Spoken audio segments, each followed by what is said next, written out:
The House will be in order. Please take your conversations off the floor.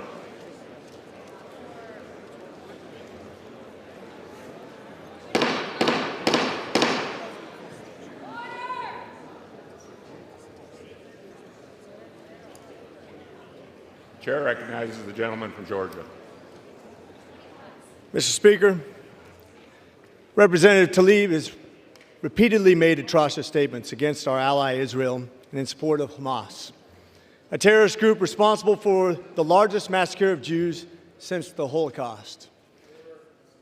Representative Tlaib has levied unbelievable falsehoods about our greatest ally Israel and the attack on October 7th.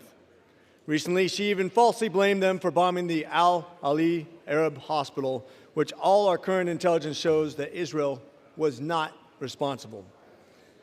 As stated in my resolution on November 3rd, Representative Tlaib said, "From the river to the sea is an aspirational call for freedom, human rights, and peaceful coexistence, not death, destruction, or hate." The gentleman will. My work and advocacy is always centered in justice and dignity. The gentleman will suspend. The House is not in order. The gentleman deserves to be heard. The gentleman from Georgia is recognized. My work and advocacy is always centered in justice and dignity for all people, no matter what faith or ethnicity. Mr. Speaker, let me break down the saying, "From the river to the sea." The river is the Jordan River, and the sea is the Mediterranean.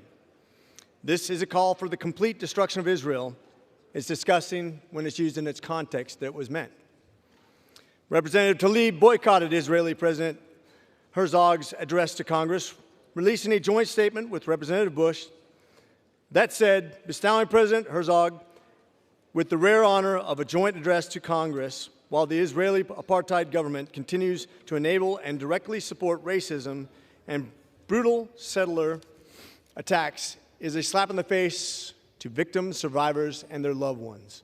This kind of hatred against our ally Israel is unacceptable. Israel has a right to exist. For thousands of years, the Jewish people resided in that land, and after being displaced for centuries, returned in 1948 after the Holocaust. Mr. Speaker, we've seen the effects of the reprehensible rhetoric of Representative Tlaib across the nation. At the schools and colleges around the country, Jewish students have been forced to be on alert as their anti-Semitic peers have engaged in disgusting demonstrations, chanting anti-Semitic slogans. At Cooper Union, a private college in New York, Jewish students were forced to hide from pro-Hamas protesters in a library where they feared for their safety. At George Washington University, just about a half mile from this building, students broadcast "Glory to our martyrs" and "Free Palestinian from river to the sea" on the side of the campus building. Further, yesterday in Ventura County, California, Paul Kessler, a Jewish man protesting for Israel, was killed as an altercation with pro-Palestinian protesters. These anti-Semitic incidents are happening right now in America in 2023, and quite frankly, in my entire lifetime, I've never seen anything like it. The same nation that defended Nazism in World War II must now defeat an internal rot promoting the same senseless violence and hatred of Jewish people.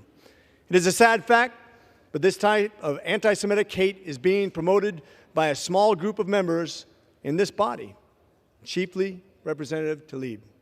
We must hold her accountable. This war in Israel is affecting everyone, whether it's innocent Palestinians at risk because of Hamas's actions or our fellow Jewish Americans who now have to worry each day about the possibility of an anti-Semitic attack.